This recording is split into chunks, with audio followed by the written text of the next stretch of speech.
Bonjour Samantha, Bonjour. comment tu vas à quelques mois du départ pour le Vendée Globe? J'ai hâte pour cette prochaine aventure qui va arriver très vite. D'abord, d'où vient cette passion pour la mer et pour la voile? La passion pour la mer, ça vient de ma famille, mes gènes. Mes parents naviguaient avec moi. Et surtout, mes grands-parents naviguaient. Donc, mes deux grands-pères étaient tous les deux marins professionnels. En fait, grand-père il avait un chantier naval. Et l'autre grand-père, il est commandant sous-marin. Donc tu as navigué, si je peux me permettre cette expression, dans ce milieu-là toute ton enfance finalement. Oui, toute mon enfance. Et en plus que ça, on habitait sur la côte en Angleterre. Donc j'ai eu la chance de toujours vivre, jusqu'à même maintenant, à côté de la mer. Sauf quand tu as fait tes études à Cambridge. Sauf, oui, exactement. Mais j'ai fait du bateau pendant les 4 ans que j'étais à Cambridge. Et j'ai fait les courses en aviron à 8. Donc jamais loin de quelque chose qui flotte sur l'eau quoi en fait. Exactement. Mais toujours à jouer dans l'eau, sur l'eau, dans les bateaux. Donc tu as fait des études d'ingénieur, mais alors à quel moment tu t'es dit tiens, naviguer ça pourrait devenir mon métier, je pourrais devenir professionnelle? Quand j'étais jeune, le métier de skipper n'existait pas vraiment. Pas dans la course au large en tout cas. Les équipages qui partaient faire les courses océaniques à ce moment-là, c'était plutôt des gens qui avaient un autre métier et qui prenaient un congé sabbatique pour partir en aventure autour du monde. Donc c'était plutôt le côté technologique qui m'a attirée parce que là il y avait des métiers. Et c'est pour ça que tu as fait des études d'ingénieur? Donc c'est pour ça que j'ai fait les études d'ingénieur. C'était pour un jour travailler dans le parti haute technologique de la voile. Mon premier vrai job, c'était un tour du monde en voile. Quand j'ai fini mes études, il y avait une femme skipper incroyable qui s'appelle Tracy Edwards qui montait un équipage féminin pour faire un tentative sur une trophée Jules Verne. J'étais très jeune, j'avais peu d'expérience, mais il n'y avait pas beaucoup de femmes avec expérience, donc je me suis tenté la chance à envoyer un CV. Et ça a été ta première grande course. Au lieu d'être à ma remise de diplôme à Cambridge, Mince, tu n'as pas jeté ton chapeau? non, j'ai grande déception de mes parents. J'étais en mer au moment de la remise de diplôme. On reste à ce jour en fait le seul équipage féminin d'avoir tenté une trophée Jules Verne. Mais malheureusement, on a dimaté au point de Nemo, au plein milieu de la Nouvelle-Zélande. Oui, le plus loin de la Terre qu'on peut être pendant tout le tour du monde. Et toi, ça t'a pas dégoûté justement ce dématage initial dans une course? Tu as quand même voulu continuer et Non, au poursuivre ce contraire, rêve. parce que oui, on a dimaté, mais avant le dimater, on s'est fait la preuve à nous-mêmes que déjà, c'était possible d'avoir une carrière, c'était possible de battre les records même si on était les femmes, et que c'était bien possible pour le futur de refaire un même projet comme ça. Là, il y a la perspective, c'est le Vendée Globe évidemment. Comment tu te prépares à ça physiquement? Les skippers, les navigateurs, c'est les athlètes de haut niveau. Nous, on doit amener nos bateaux qui sont très puissants et violents. Donc, il y a une préparation physique, muscu, cardio, gainage, pour résister en fait aux violences et à la durée de la course. Ça veut dire que dans ta préparation, il y a, on l'a bien compris, de la musculation, de l'entraînement de fond, j'imagine, mais il y a aussi beaucoup de navigation? Ça dépend des saisons. Pendant l'hiver, quand le bateau ne navigue pas, c'est là où je peux faire un grand travail de prépa physique pour gagner la force. Et quand le bateau commence à naviguer, donc il y a plusieurs types aussi d'entraînement en mer que je fais. Donc parfois c'est les navigations à la journée qui durent que quelques heures, jusqu'à on peut avoir les moments où je vais partir une semaine toute seule pour m'habituer aussi d'être en solo sur le bateau comme je suis pour le Vendée. Parce qu'il faut que tu le connaisses parfaitement, ton bateau, en fait. Il y a Exactement, une sorte d'intimité oui, avec ton bateau. Exactement, c'est un couple et le bateau, il ne peut pas faire sans moi et moi, je ne peux pas faire sans lui. Il faut passer les heures et les heures, les jours et les jours, les années sur un bateau pour bien le connaître, bien le comprendre et pouvoir bien le mener à 100% de son potentiel. On a vu récemment aux Jeux Olympiques d'ailleurs que les sportifs de haut niveau, ils avaient de plus en plus fréquemment des coachs mentaux parce qu'il y a en réalité quand même beaucoup de pression. La performance, c'est exigeant. Toi, tu en as ressenti le besoin à quel moment?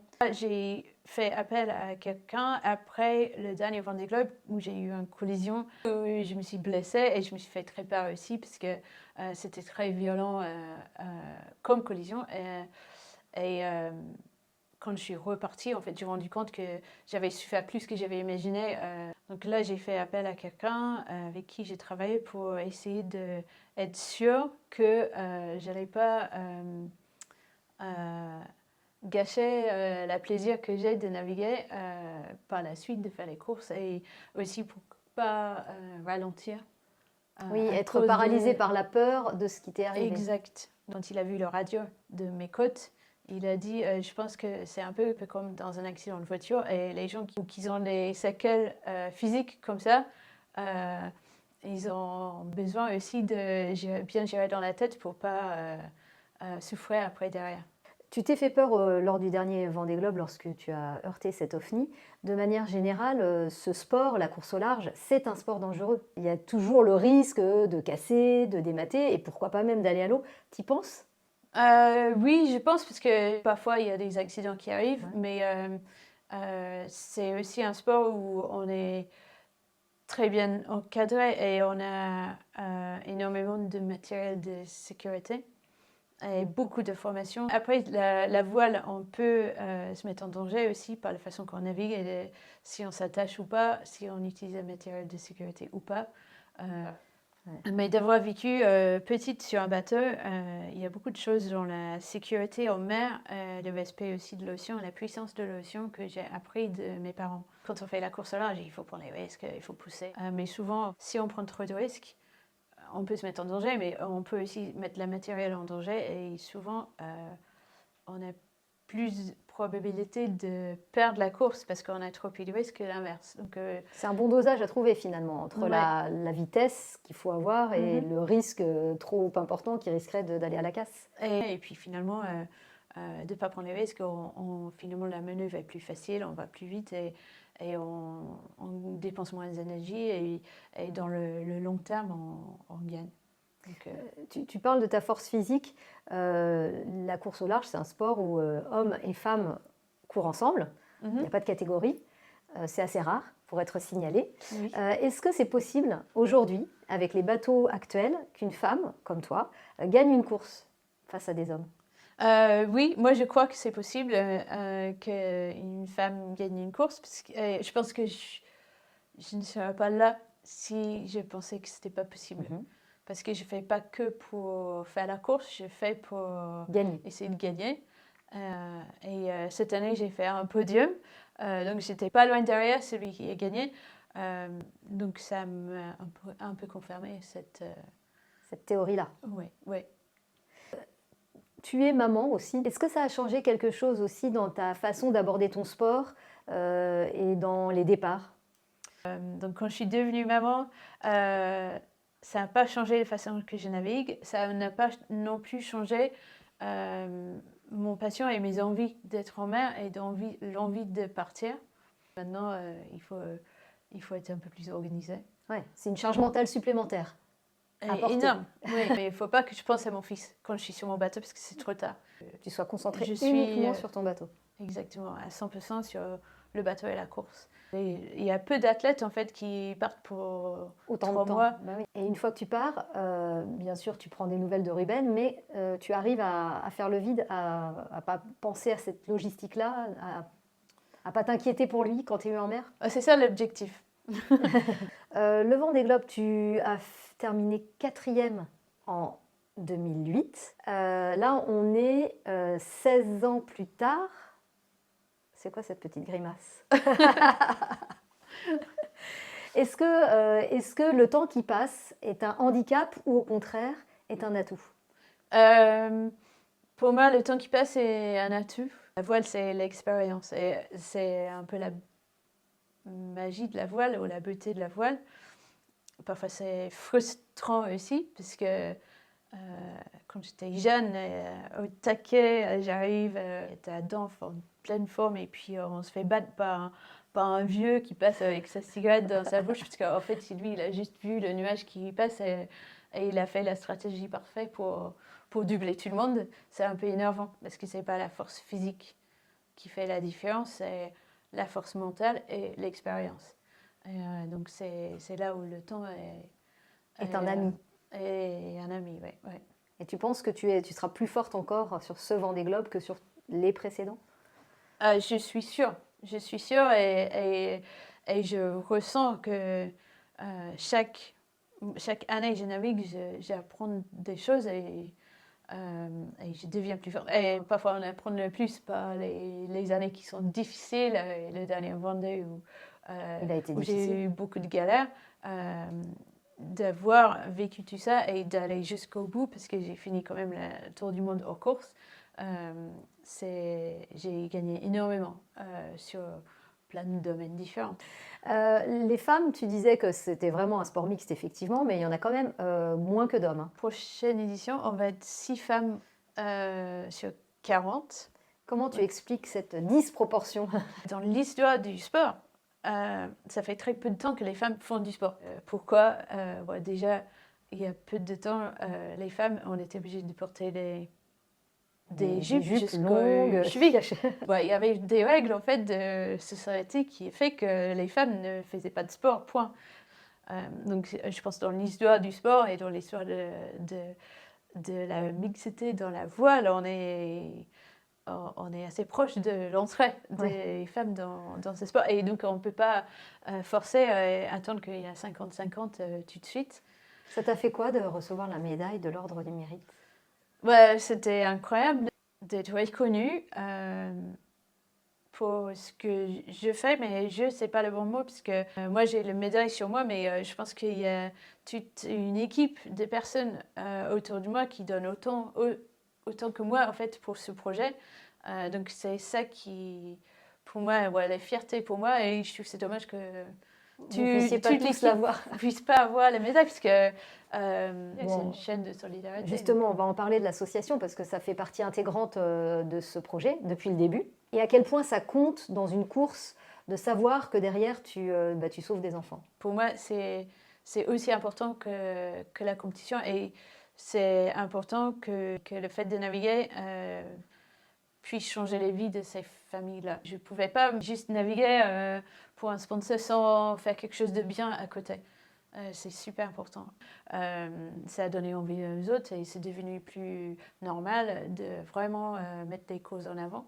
Et on voit ça de plus en plus sur c'est vrai que sur les courses à la voile aujourd'hui, il y a plein de bateaux qui soutiennent des causes, mais c'est vrai que Initiative Cœur a été vraiment pionnier en la matière, parce que c'est le premier bateau qui soutenait une cause. Oui, c'est pionnier à plusieurs niveaux, puisque c'est à donner autant d'espace publicité sur le bateau, le nom du bateau, à la cause, et aussi le fait que le projet lève beaucoup d'argent pour l'association. Donc, ce n'est pas juste à faire du pub pour demander au public à donner de l'argent. Les sponsors, ils donnent, ils sont très généreux et ils donnent énormément d'argent à la cause. Donc, et ça reste un peu, même à ce jour, pionnier dans ce sens-là. Et on voit petit à petit d'autres projets qui commencent à faire la même chose. Mais pas dans cette proportion-là. Non, pas autant. Et du coup, ça reste un privilège de faire partie de ce projet. Et je pense que c'est aussi pour ça que le projet, on est 2 ans plus tard. Et le projet continue avec des mêmes partenaires d'origine et plus d'autres qui sont rejoints depuis et à soutenir toujours la même cause et ça je suis hyper fière de cette réussite du projet. Il y a eu 400 enfants sauvés depuis le début. Le soutien à mécénat chirurgie cardiaque continue et je crois que votre objectif c'est de sauver 500 enfants à l'issue du prochain Vendée Globe. Exactement, c'est le cap 500 cette année. Et déjà d'imaginer que ces 100 enfants-là, ils sont déjà sur les listes d'attente et ils ont besoin de nous. Donc c'est génial de pouvoir se mettre ce défi-là. Mais 100 enfants, c'est beaucoup. Mais je suis méga motivée à être à Donf pour animer les réseaux sociaux puisque on va lever l'argent grâce au public sur les réseaux sociaux. Donc il faut que c'est donnant. Les publics, ils attendent que j'envoie des nouvelles du bateau et puis et c'est comme ça que ça marche et comme ça on va sauver des enfants. Tu parlais des réseaux sociaux et du fait que ça va très vite et qu'on voit des petites vidéos. alors que justement, le Vendée Globe, c'est sur un temps long, c'est une solitude longue, parce que c'est pas 15 jours de solitude, c'est 3 mois de solitude. Donc ça aussi, j'imagine que ça change la perception, même les pensées que tu peux avoir. Ça te transforme un voyage comme celui-là. C'est incroyable et je pense que c'est une chance de faire ça. Et sur cette planète, la vie va très vite et qu'on fait 1 million de choses par jour. Et c'est une chance de pouvoir s'évader dans ce monde. Donc on oublie en fait Combien c'est long et combien le temps c'est long s'étire. et comment qu'on peut s'ennuyer ou se faire peur. Il y a plein d'émotions en fait qu'on oublie. Et c'est pour ça qu'on revient parce qu'on sait que ça va être le même challenge, voire plus dur. Une deuxième fois, une troisième fois. Mais pourquoi s'infliger ça quand même? Parce que c'est beaucoup de souffrance, ça on l'a bien compris. C'est vivre dans une espèce de machine à laver très sonore, enfin bref, c'est très peu de confort. Pourquoi s'infliger tout ça? Il y a des moments incroyablement durs tous les jours. Et il y a plein de moments où tu dis, mais j'ai tellement la chance d'être là. De vivre ça, de faire un tour du monde tout seul sur un bateau avec que la force du vent ou que la nature. Peut-être je passe sur un point de GPS où personne n'a jamais passé dans l'histoire de la planète. On a de la chance d'être parmi des derniers aventuriers sur cette planète. Et ça reste peut-être un peu un mystère pour tout le reste du monde qui ne font pas un Vendée Globe. Merci pour ce mystère, parce qu'effectivement, c'est ça qui nous fait fantasmer. Donc on croise les doigts pour toi, Samantha, et écoute, on suivra tes aventures. Merci et merci pour le soutien. Cœur.